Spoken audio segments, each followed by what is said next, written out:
भगवान की, परम पूज्य आचार्य गुरुदेव श्री विद्यासागर महाराज की, मुनि श्री विमल सागर महाराज की, 3 कम 9 करोड़ महाराजों की। बोले मुनि श्री अनंत सागर जी महाराज की जय। समस्त मुनि संघ की जय। पूर्व पर्याय में जिस व्यक्ति ने ऐसे सच्चे धर्म की आराधना की थी, उसके फलस्वरूप उसका जन्म मनुष्य पर्याय में हुआ, उच्च कुल में उत्पन्न हुआ और रूपवान हुआ, धन वैभव से संपन्न हुआ, सारी सुविधाएं हैं और अनेक कार्य करने वाले जो भी उसके सुख में साधन होते हैं, ऐसे अनेक प्रकार के सेवक जिसकी सेवा में नियुक्त हैं। सारी भोग सामग्री उपलब्ध है, सब कुछ है और प्रजा भी बड़ी प्रसन्न है उसके राज्य में, चूँकि वह राज्य का पालन बड़े न्याय नीति से करता है। इस तरह से वह सारी भोग सामग्री होते हुए अपने जीवन को सुखपूर्व व्यतीत कर रहा है। प्रतिदिन का यही कार्य है कि राज्य का पालन अच्छी तरह हो, तो इस तरह पूरा दिन इसी में व्यतीत होता है कि राज्य से संबंधी जो भी कार्य हैं उन कार्यों को करना। जैसे ही राज्यों के कार्य समाप्त होते हैं और वह अपने शयन कक्ष में आके प्रतिदिन जाके विश्राम करता है, तो इस तरह से सुखपूर्वक पूरा जीवन व्यतीत हो रहा कि दिन तो जनता के लिए है और जो भी अपने परिवारजन के लिए जो भी समय अपेक्षित है वह परिवारजन के लिए ही प्रतिदिन का कार्य था। प्रतिदिन ऐसे ही होता था, पर प्रतिदिन की तरह एक दिन वह आया और अपने शयन कक्ष में आके विश्राम के लिए जैसे गया और विश्राम के लिए जाने के बाद उसको निद्रा आ गई और निद्रा आ जाने से वह निद्रा में लीन हो गया। रानी भी निद्रा लेने के लिए तैयार थी और जैसे ही वह तैयार हुई, विचार ही था कि अचानक कोई गीत सुनाई आ गया। गीत के बोल सुंदर थे, आवाज़ बहुत सुरीली थी और जैसे ही वह शब्द कान में पड़े, अब तो सारी जो निद्रा का विचार था वह तो अब समागम में बदल गया। बस अब तो निद्रा भंग हो चुकी है, बस एक ही इच्छा है कि कैसे जल्दी से यह रात्रि व्यतीत हो और उस व्यक्ति का समागम हमें प्राप्त हो। जिस व्यक्ति ने ऐसा यह सुरीली आवाज़ में गीत गाया हुआ है। रात्रि बड़ी कष्टमय व्यतीत हुई और रात्रि व्यतीत होने के बाद जैसी सुबह हुआ तो जो भी रानी की सेवा में रहने वाली दासियां थी, एक दासी को बुला के यही कहा कि रात्रि में ऐसा ऐसा हमने गीत सुना, और जिस गीत ने हमारी सारी निद्रा भंग कर दी, सारे जीवन के सुखों को भुला दिया। बस अब हमारी एक ही इच्छा जीवन की है कि तुम उस व्यक्ति को हमें प्राप्त करा दो। जैसे भी हो तुम्हारा एक ही कार्य है, सर्वप्रथम आज कि उस व्यक्ति का पता लगाओ, वो रात्रि में सुरीली आवाज़ में गाने वाला व्यक्ति कौन है और कहाँ वह रहता है, उसका आप पता लगा के आओ। दासी तो जाती थी, मैं रानी की आज्ञा को टाल नहीं सकी और वह पता लगाने उस स्थान तक पहुंच गई। और जैसे ही वह पहुंची, ठीक उसी व्यक्ति के पास जिसने रात्रि में गीत गाया था, पर उसके जैसे ही अंगों का अवलोकन किया तो दासी अपना माथा ठोक रही है। बाल लुचे हुए हैं, आँखें धसी हुई हैं, नाक चपटी है, मुख की विकृति अलग प्रकार की है, दांत बाहर निकल रहे हैं, गर्दन दबी हुई है, सीना भी अलग प्रकार का है, पेट जला हुआ है, हाथ पैर भी विकृति को लेके है और पूरा शरीर काला है अलग प्रकार की, और हाथों में मलमूत्र से लिप्त है। ये सारी जैसी ही दशा देखी, वह दासी कहती है रानी को क्या हो गया है, कुछ समझ में नहीं आता है। और राजी दासी ने सारा निरीक्षण करके वह रानी के पास पहुंची और रानी को एक एक अंग का दिग्दर्शन करा दिया कि रानी, जो आपकी आज्ञा थी हमने आपकी आज्ञा का पालन किया।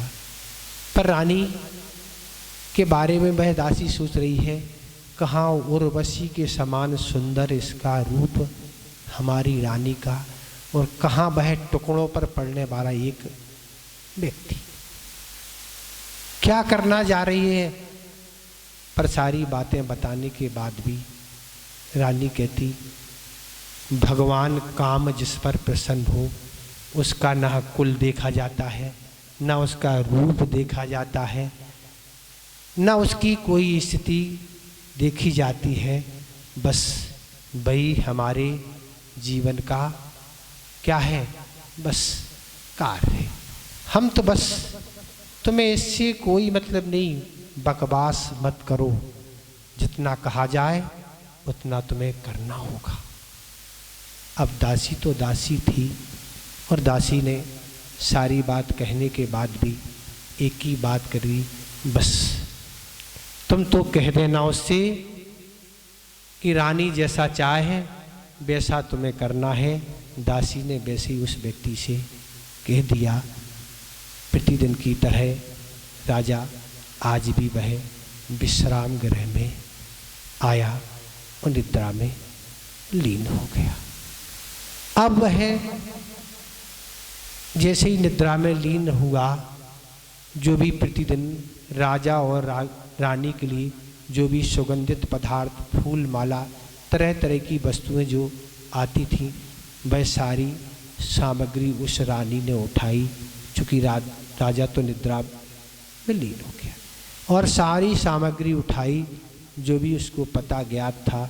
वह अंधेरी रात में एक राजघराने की रानी, जहाँ सारे सैनिक तैनात हैं, सब कुछ लगे हैं, पर उसमें भी कोई एक नया रास्ता खोजा और उस सारी सामग्री को लेके ऐसी रात्रि में बस उस व्यक्ति के पास वह पहुँच गई, और पहुँच के सारी रात वहीं उसने व्यतीत पाप कार्य में की। और वह जैसे ही उसको लगा कि अब राजा का सोने का समय समाप्त होके अब तो उठने का समय है, और वह वहाँ से चल के छल निद्रा में आके राजा के समीप सो गई। और इस तरह ये प्रतिदिन का कार्य उसका बन गया कि प्रतिदिन जैसी राजा निद्रा में लीन हो, सारी सामग्री उस पर उठाए और प्रतिदिन वहाँ जाना, यही उसका प्रतिदिन का कार्य था। सब तरह के पाप करना और समय पर वापस आ जाना। पर धीरे धीरे समागम का समय बढ़ रहा था, प्रेम वहाँ बढ़ रहा था, पर राजा के प्रति उसका जो प्रेम था वह धीरे धीरे कम होने लगा। और कम हो जाने के कारण राजा को लगा निश्चित कुछ न कुछ गड़बड़ी तो है। जो पहले का जो प्रेम हमारे प्रति रानी का था वह अब नहीं है। इसका कारण क्या है? इसका कारण तो पता करना होगा। तब एक दिन राजा आया और वह कुछ कार्य, आवश्यक कार्य में वह आज प्रतिदिन की भांति आज कुछ विलम्ब से आया, और विलम्ब से आके वह क्या है, छल निद्रा में सो गया। रानी को तो यही पता है कि राजा सो गया, पर वह भी सोया नहीं, वह सोते हुए भी सब कुछ देख रहा है। और जैसे ही राजा छल निद्रा में सोया, सारी सामग्री उस रानी ने उठाई और उठाकर वह फिर प्रतिदिन की भांति वहाँ जाने लगी। और जैसे ही वह जाने लगी, कुछ दूर ही पहुँची थी, राजा भी निद्रा से उठा, वह भी पीछे पीछे चला गया। रानी आगे है और राजा पीछे है। जैसे आगे बढ़ती गई रानी और जय पीछे पीछे, जैसे ही उस स्थान पर रानी पहुंची, चूँकि प्रतिदिन की भांति आज कुछ समय में विलम्ब हो चुका था, इंतज़ार बड़े समय से था।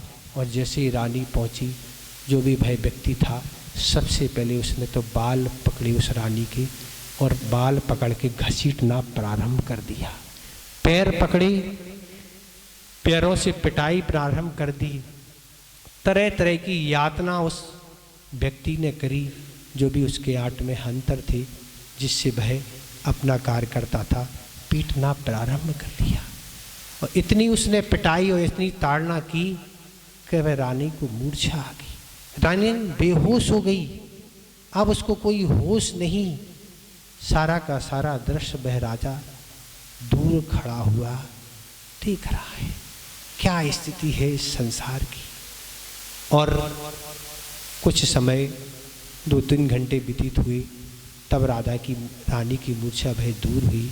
और मूर्छा दूर होने के बाद वह पैरों पर गिर पड़ी, कहने लगी उस व्यक्ति से, क्षमा करें आप, आज राजा बहुत विलम्ब से सोए, उस विलम्ब के कारण ही मैं कुछ विलम्ब से आई, क्षमा करना। आप पर अनादर कभी नहीं हो सकता, आप ही हमारे सब कुछ हैं। ये तो आप कभी उम्मीद देखें कि आप पे अनादर हो, इसलिए मैं लेट आई। आपसे ही हमारी सब इंद्रियां तृप्त होती हैं, हम मन हमारा संतुष्ट होता है। ऐसी वह याचना रानी उस व्यक्ति के सामने कर रही है, क्षमा याचना कर रही है और उससे आगामी समागम की इच्छा कर रही है।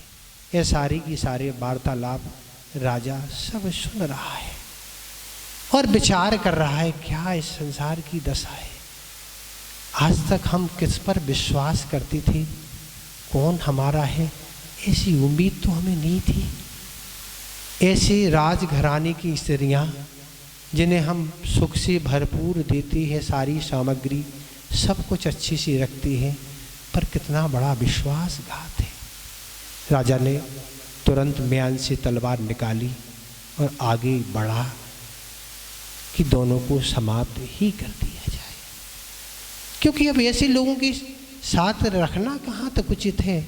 और आगे जैसे ही बड़ा तरवाल म्यान से निकाल के समाप्त करने का जैसे ही भाव बनाया, पर एक विचार मन में आया कि इन कहाँ एक टुकड़ों पर पड़ना वाला हमारा एक सेवक और कहाँ ये स्त्री।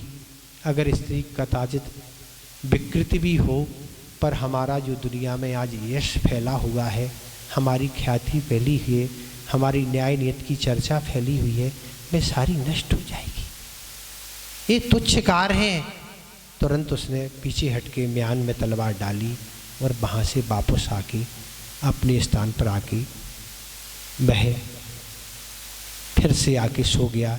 चूँकि निद्रा तो समाप्त हो चुकी थी, अब तो निद्रा समाप्त होने के बाद उसने एक ही विचार बनाया कि सुबह होते ही अब अपन को यहाँ रहने नहीं।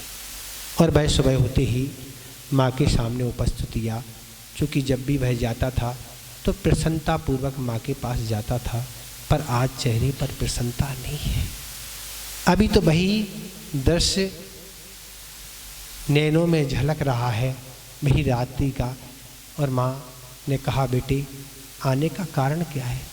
तब उसने यही कहा, माँ एक आज रात्रि में हमने स्वप्न देखा है और वह स्वप्न कुछ अशुभ प्रतीत हो रहा है, इसलिए माँ हमारा यही भाव है कि इस संसार का हमने स्वरूप देख लिया, अब तो हमारा भाव दीक्षा लेना चाहिए। और उसी में ही हमारा कल्याण है। इस संसार में रहना अब उचित नहीं, क्योंकि ये क्या है, धोखे की घटनाएं हैं। अब इस तरह उसने उस बात को जो भी घटित हुई थी उसको माँ के समक्ष बिल्कुल नहीं रखा, कहाँ रखें क्या रखें, और उचित भी नहीं समझा। माँ ने कहा ठीक है, जो भी सोचा है वो ठीक है। यह समाचार जैसे रानी को अवगत हुआ और रानी ने फिर एक छल रच दिया। क्या रचा?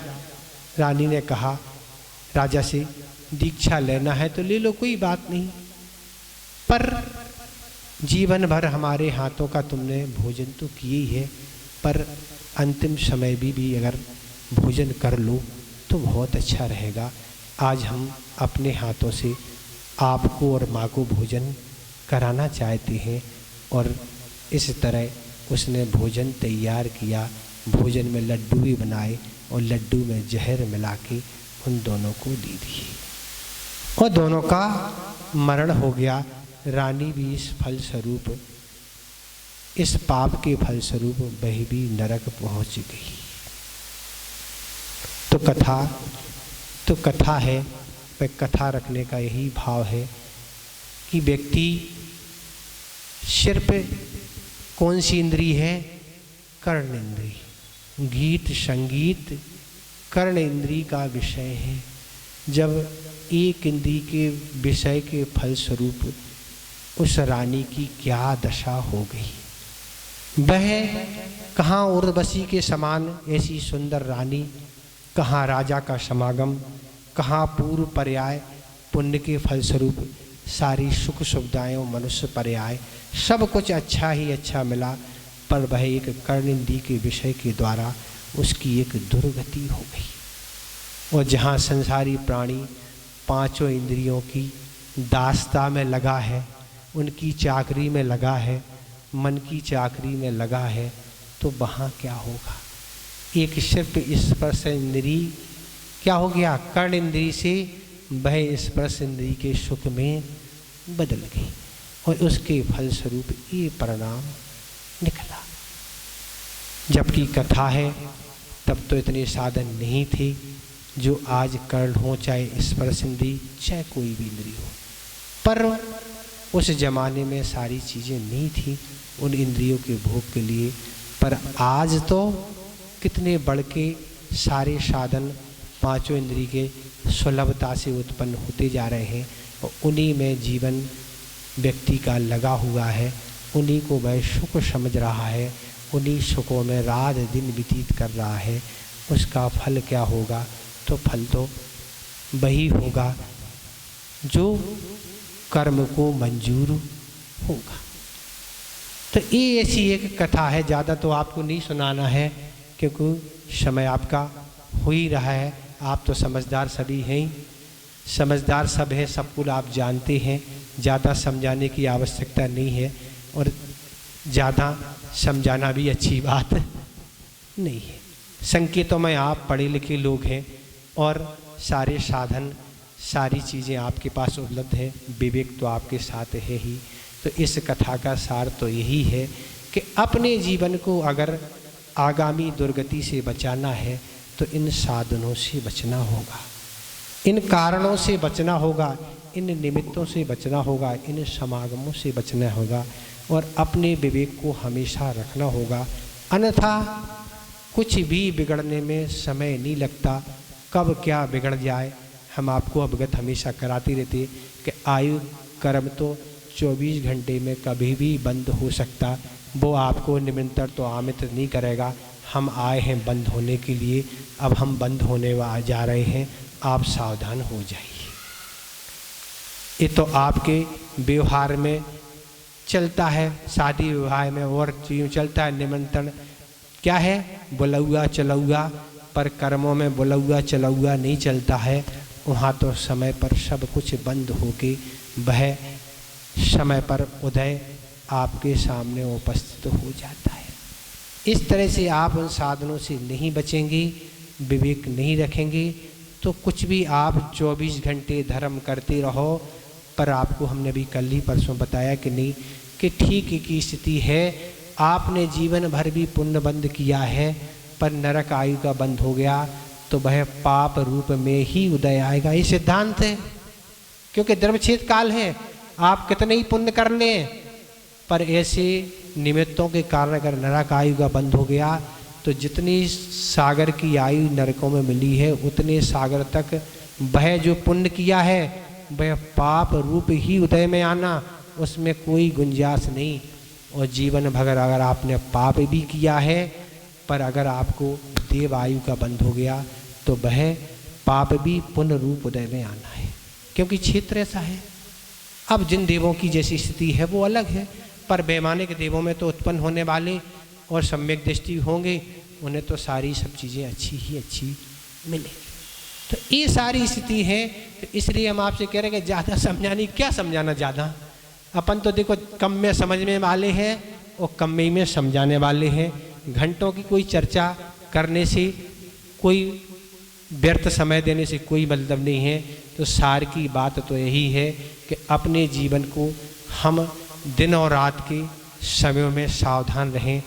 अपने मन वचन काय को आश्रय भावना के बारे में कल आप सुन ही चुके कि पापों का और पुण्य का, पाप और पुण्य का आश्रय कैसे होता है।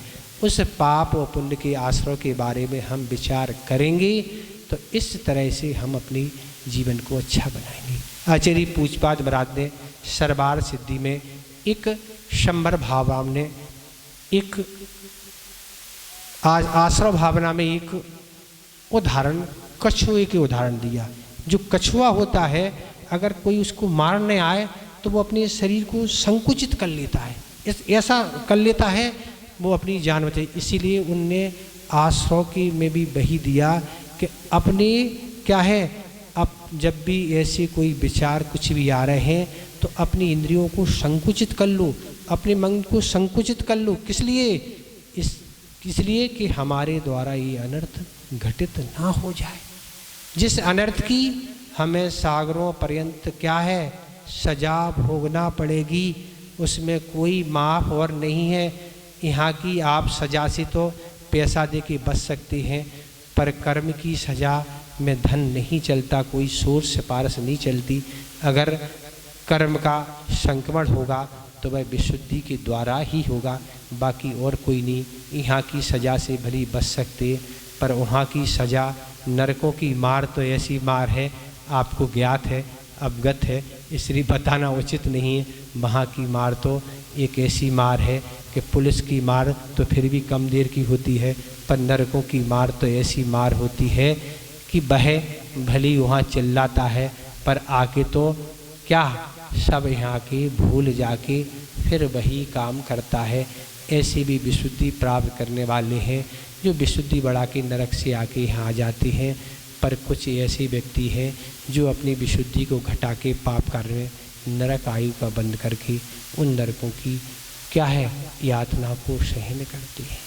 इसलिए निरंतर इन साधनों से आप बचें, इन समागमों से बचें, अपनी संगति को सुधारें, अपनी विचारधारा को बचा लें और अपने जीवन को इस तरह वर्गीकरण करें, अपने दिन को इस तरह वर्गीकरण करें कि हम इन कामों के लिए स्थान ही हमारे जीवन में है। फिर आप स्वयं विचार करेंगे कि आपका आगामी जीवन कितना सुंदर बनेगा, कितना अच्छा बनेगा, और हम निरंतर ऐसी उन्नति करके एक दिन हम भी उस भगवत अवस्था को प्राप्त हो जाएंगे। अहिंसा परमो धर्म की।